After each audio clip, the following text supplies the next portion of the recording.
IPL ಮೂಡ್ನಲ್ಲಿದ್ದ ಆಟಗಾರರೆಲ್ಲ ಈಗ T20 ವಿಶ್ವಕಪ್ಗೆ ಭರ್ಜರಿ practice ಮಾಡ್ತಿದ್ದಾರೆ. ತಂಡಕ್ಕೆ ಆಯ್ಕೆಯಾಗದ ಪ್ಲೇಯರ್ಸ್ ರಿಲ್ಯಾಕ್ಸ್ ಮೋಡ್ಗೆ ಜಾರಿದ್ದಾರೆ.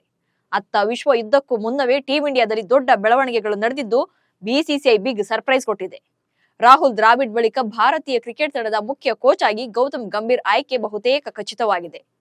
ವರ್ಲ್ಡ್ ಕಪ್ ಮುಗಿದ ಬಳಿಕ ಟೀಂ ಇಂಡಿಯಾಗೆ ಗೌತಿ ಸಾರಥ್ಯ ಆಗೋದು ಫಿಕ್ಸ್ ಆಗಿದೆ.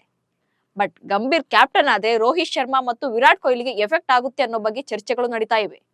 ಅರೆ, ಗಂಭೀರ್ ಕೋಚ್ ಆಗೋದಕ್ಕೂ ಇದಕ್ಕೂ ಏನ್ ಸಂಬಂಧ? ಗಂಗೂಲಿ ವಿಚಾರ ಮತ್ತೆ ಮುನ್ನೆಲೆಗೆ ಬಂದಿದ್ದೇಕೆ ಅನ್ನೋದನ್ನ ಹೇಳ್ತೇನೆ. ನಾನು ಶಾಂತ. ನೀವು ಸುದ್ದಿಯಾನದ ಸಬ್ಸ್ಕ್ರೈಬರ್ ಆಗೋದಿಕ್ಕೆ ಮರಿಬೇಡಿ.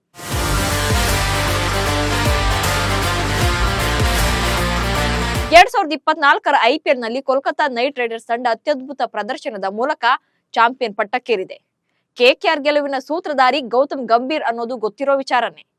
ಮೆಂಟರ್ ಆಗಿ ಇಡೀ ತಂಡವನ್ನ ಲೀಡ್ ಮಾಡಿ ಸೈ ಎನಿಸಿಕೊಂಡ ಗಂಭೀರ್ ತಂಡದ ಗೆಲುವಲ್ಲಿ ಪ್ರಮುಖ ಪಾತ್ರವನ್ನು ವಹಿಸಿದ್ರು. ಇಂಥ ಟೈಮಲ್ಲೇ ತಿಂಗಳಿಂದಲೂ ಟೀಂ ಇಂಡಿಯಾ ಮುಖ್ಯ ಕೋಚ್ ಹುದ್ದೆಗೆ ಹುಡುಕಾಡ್ತಾ ಇದ್ದ ಬಿಸಿಸಿಐ ಕಣ್ಣಿಗೆ ಬಿದ್ದಿದ್ದೆ ಗೌತಮ್ ಗಂಭೀರ್. ಇದೇ ಕಾರಣಕ್ಕೆ ಐಪಿಎಲ್ ಫಿನಾಲೆ ಮ್ಯಾಚ್ ಮುಗಿತಾ ಇದ್ದಂತೆ ಬಿಸಿಸಿಐ ಪ್ರಧಾನ ಕಾರ್ಯದರ್ಶಿ ಜೈಶಾ ಅವರು ಗೌತಮ್ ಗಂಭೀರ್ ಅವರೊಂದಿಗೆ ಮಾತುಕತೆ ನಡೆಸಿದ್ರು. ಕೊನೆಗೂ ಗಂಭೀರ್ ಜೈಶಾ ಮಾತಿಗೆ ಮಣಿದಿದ್ದು ದೇಶಕ್ಕಾಗಿ ನಾವು ಈ ಕೆಲಸ ಮಾಡಲೇಬೇಕು ಎಂಬ ನಿರ್ಧಾರಕ್ಕೆ ಬಂದಿದ್ದಾರೆ. ಟೀಂ ಇಂಡಿಯಾದ ಹೆಡ್ ಕೋಚ್ ಆಗಿ ಸದ್ಯದಲ್ಲೇ ಗೌತಮ್ ಗಂಭೀರ್ ಹೆಸರನ್ನ ಅಧಿಕೃತವಾಗಿ ಅನೌನ್ಸ್ ಮಾಡಲಾಗುತ್ತೆ. ಸದ್ಯ ಟೀಂ ಇಂಡಿಯಾದ ಕೋಚ್ ರಾಹುಲ್ ದ್ರಾವಿಡ್ ಅವರ ಅಧಿಕಾರಾವಧಿ ಟಿ20 ವಿಶ್ವಕಪ್ ವರೆಗೆ ಮಾತ್ರ ಇರಲಿದೆ.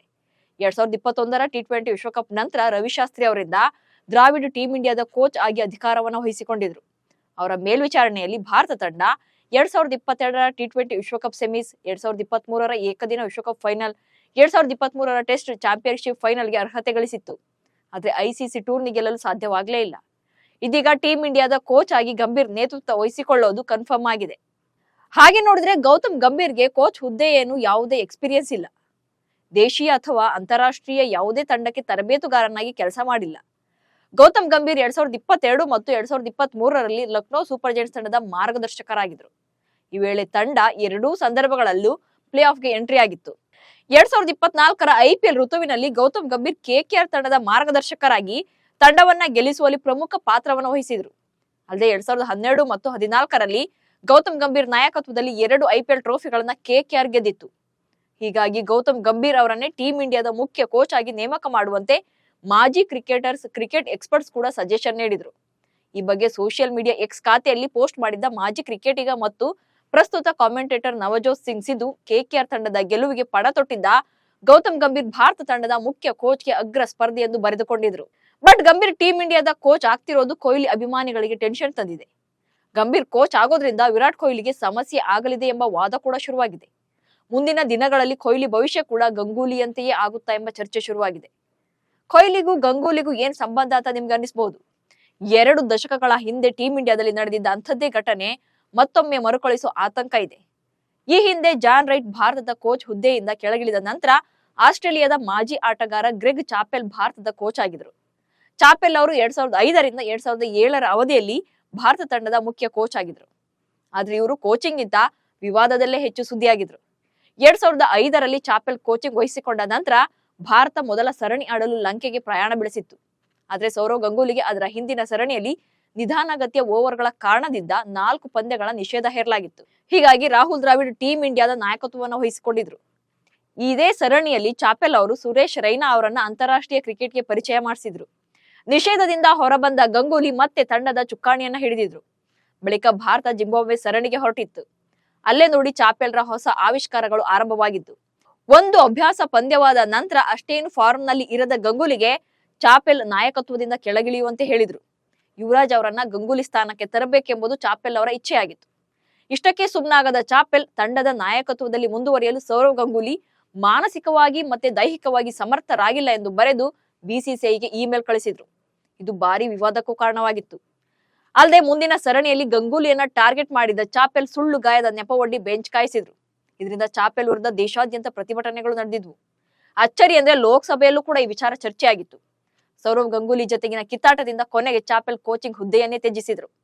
ಇದೇ ಕಾರಣಕ್ಕೆ ಗಂಭೀರ್ ಕೋಚ್ ಆಗಿದ್ರೆ ಗಂಗೂಲಿ ಅನುಭವಿಸಿದ ಪಾಡು ಕೊಹ್ಲಿಗೂ ಆಗಲಿದೆ ಎಂದು ಅಭಿಮಾನಿಗಳು ಆತಂಕ ವ್ಯಕ್ತಪಡಿಸುತ್ತಿದ್ದಾರೆ. ಅದಕ್ಕೆ ಕಾರಣ ಗಂಭೀರ್ ಮತ್ತು ಕೊಹ್ಲಿ ನಡುವಿನ ಹಿಂದಿನ ಮುನಿಸು. ಅಸಲಿಗೆ ಕೊಹ್ಲಿ ಮತ್ತು ಗಂಭೀರ್ ನಡುವಿನ ಗುದ್ದಾಟ ಜಗತ್ ಜಾಹೀರಾಗಿದೆ. ವಿರಾಟ್ ಕೊಹ್ಲಿ ಮತ್ತು ಗೌತಮ್ ಗಂಭೀರ್ ಹಲವು ಬಾರಿ ಐಪಿಎಲ್ ಅಖಾಡದಲ್ಲಿ ಮುಖಾಮುಖಿಯಾಗಿ ಮಾತಿನ ಚಕಮಕಿಯಲ್ಲಿ ತೊಡಗಿದ್ರು. 2013ರ IPL ನಲ್ಲಿ ಮೊದಲ ಬಾರಿಗೆ ಇವರಿಬ್ಬರ ನಡುವೆ ಆನ್ ಫೀಲ್ಡ್ ನಲ್ಲಿ ದೊಡ್ಡ ಗಲಾಟೆ ನಡೆದಿತ್ತು. RCB ಮತ್ತು KKR ನಡುವಿನ ಪಂದ್ಯದ ಸಮಯದಲ್ಲೇ ಇಬ್ಬರ ನಡುವೆ ವಾಕ್ಸಮರ ನಡೆದಿತ್ತು. ಕೊಹ್ಲಿ ಔಟ್ ಆದ ಬಳಿಕ ಇಬ್ಬರ ನಡುವೆ ಘರ್ಷಣೆ ಉಂಟಾಗಿತ್ತು. ಇದಾದ 3 ವರ್ಷಗಳ ನಂತರ ಮತ್ತೆ ಮಾತಿನ ಚಕಮಕಿ ನಡೆಸಿದ್ರು. ಇನ್ನು IPL 2023ರ ಟೂರ್ನಿಯಲ್ಲೂ ಲಕ್ನೋ ಸೂಪರ್ ಜೈಂಟ್ಸ್ ತಂಡಕ್ಕೆ ಗಂಭೀರ್ ಮೆಂಟರ್ ಆಗಿದ್ದ ಸಂದರ್ಭದಲ್ಲಿ ವಿರಾಟ್ ಕೊಹ್ಲಿ ಎದುರು ಕಾಲ್ಕೆರೆದು ಜಗಳ ಮಾಡಿದ್ರು. ಲಕ್ನೋ ಪರ ಆಡ್ತಾ ಇದ್ದ ಅಫ್ಘಾನಿಸ್ತಾನದ ವೇಗಿ ನವೀನ್ ಉಲ್ ಹಕ್ ಮತ್ತು ಕೊಹ್ಲಿ ನಡುವೆ ಮೈದಾನದಲ್ಲಿಯೇ ವಾಗ್ವಾದ ಉಂಟಾಗಿತ್ತು. ಈ ವೇಳೆ ಗಂಭೀರ್ ತಮ್ಮ ಆಟಗಾರರನ್ನ ಕೊಹ್ಲಿಯೊಂದಿಗೆ ಮಾತನಾಡದಂತೆ ತಡೆದಿದ್ರು. ಇದರಿಂದ ಇಬ್ಬರ ನಡುವೆ ಜಟಾಪಟಿ ನಡೆದಿತ್ತು. ಇಬ್ಬರು ಆಟಗಾರರು ಮೈದಾನದಲ್ಲೇ ಬೈದಾಡಿಕೊಂಡ ವಿಡಿಯೋ ಸೋಷಿಯಲ್ ಮೀಡಿಯಾದಲ್ಲಿ ಭಾರಿ ಸದ್ದು ಮಾಡಿತ್ತು. ಬಳಿಕ ಇಬ್ಬರ ವಿರುದ್ಧ BCCI ದಂಡ ವಿಧಿಸಿ ಕಠಿಣ ಕ್ರಮವನ್ನು ಕೈಗೊಂಡಿತ್ತು. ಗಂಭೀರ್ ಮತ್ತು ಕೊಹ್ಲಿ ನಡುವೆ ದೀರ್ಘ ಕಾಲದಿಂದಲೂ ವೈರತ್ವ ನಡೀತಾನೆ ಇದೆ. ಒಬ್ಬರ ಮೇಲೆ ಒಬ್ಬರಿಗೆ ಅಸಮಾಧಾನ ಇದ್ದೇ ಇದೆ. ಇಬ್ರು ಸಹ ಮುಖಾಮುಖಿಯಾದ್ರೆ ಮಾತಿನ ಚಕಮಕಿ ನಡೆಯೋದು ಖಂಡಿತ ಎಂದೇ ನಿರೀಕ್ಷೆ ಮಾಡಲಾಗುತ್ತೆ. ಅಲ್ಲದೆ KKR ಮತ್ತು RCB ನಡುವಿನ ಪಂದ್ಯಕ್ಕೂ ಮುನ್ನವೇ ಗಂಭೀರ್ ಅವರನ್ನ ಕೊಹ್ಲಿ ಗುರಾಯಿಸಿರುವ ಫೋಟೋ ಮತ್ತು ವಿಡಿಯೋ ವೈರಲ್ ಆಗಿದ್ವು. ಆದ್ರೆ 2024ರಲ್ಲಿ ಇಬ್ಬರ ನಡುವಿನ ಸಂಬಂಧ ಸುಧಾರಿಸಿದೆ.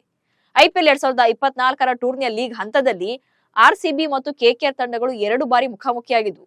ಎರಡೂ ಪಂದ್ಯಗಳಲ್ಲಿ KKR ಗೆದ್ದಿದೆಯಾದ್ರೂ ಗಂಭೀರ್ ಮತ್ತು ವಿರಾಟ್ ನಡುವೆ ಯಾವುದೇ ಜಗಳ ಸಂಭವಿಸಿಲ್ಲ. ತಮ್ಮ ಭಿನ್ನಾಭಿಪ್ರಾಯಗಳನ್ನ ಬದಿಗಿಟ್ಟು ಒಬ್ಬರನ್ನ ಒಬ್ರು ಅಪ್ಪಿಕೊಂಡು ಎಲ್ಲವೂ ಸರಿ ಇದೆ ಎನ್ನುವ ಸಂದೇಶವನ್ನ ರವಾನಿಸಿದ್ರು. ಸ್ನೇಹಿತರೆ, ಕೊಹ್ಲಿ ಮತ್ತು ಗಂಭೀರ್ ನಡುವೆ ಎಲ್ಲವೂ ಸರಿ ಇದೆ ಅಂತ ಅನ್ನಿಸಿದ್ರು ಭಾರತ T20 ತಂಡದಿಂದ ರೋಹಿತ್ ಶರ್ಮಾ ಮತ್ತು ವಿರಾಟ್ ಕೊಹ್ಲಿ ಹೊರಬೀಳೋದು ಬಹುತೇಕ ಪಕ್ಕಾನೆ. ಯಾಕಂದ್ರೆ ವಿರಾಟ್ ಕೊಹ್ಲಿ ಹಾಗೂ ರೋಹಿತ್ ಶರ್ಮಾಗೆ ಇದುವೇ ಕೊನೆಯ ಚಾನ್ಸ್. ಈ ಬಾರಿಯ T20 ವಿಶ್ವಕಪ್ನೊಂದಿಗೆ ಇಬ್ಬರು ಆಟಗಾರರ T20 ಅಂತಾರಾಷ್ಟ್ರೀಯ ಕೆರಿಯರ್ ಮುಗಿಯಲಿದೆ ಎನ್ನಲಾಗ್ತಿದೆ. ಇದಾದ ಬಳಿಕ ರೋಹಿತ್ ಶರ್ಮಾ ಹಾಗೂ ವಿರಾಟ್ ಕೊಹ್ಲಿಯನ್ನ ಭಾರತ T20 ತಂಡದ ಆಯ್ಕೆಗೆ ಪರಿಗಣಿಸಲಾಗುವುದಿಲ್ಲ ಎಂದು ವರದಿಗಳೇ ಹೇಳ್ತಿವೆ. ಅಲ್ಲದೆ ಗೌತಮ್ ಗಂಭೀರ್ ಮೊದಲು ಹೊಸ T20 ತಂಡವನ್ನ ಕೂಡ ಕಟ್ಟಲಿದ್ದಾರೆ ಎಂಬ ಮಾತುಗಳು ಕೇಳಿಬರ್ತಿವೆ. ಇಲ್ಲಿ ಯಾರು ಕ್ಯಾಪ್ಟನ್ ಆಗ್ತಾರೆ ಎಂಬುದರ ಬಗ್ಗೆ ಸ್ಪಷ್ಟತೆ ಇಲ್ಲ. ಹೀಗಾಗಿ ರೋಹಿತ್ ಶರ್ಮಾ ಅವರ ನಿರ್ಗಮನದ ಬಳಿಕ T20 ತಂಡಕ್ಕೆ ಹೊಸ ಕ್ಯಾಪ್ಟನ್ ಯಾರಾಗಲಿದ್ದಾರೆ ಎಂಬ ಚರ್ಚೆ ಕೂಡ ಮುನ್ನೆಲೆಗೆ ಬಂದಿದೆ.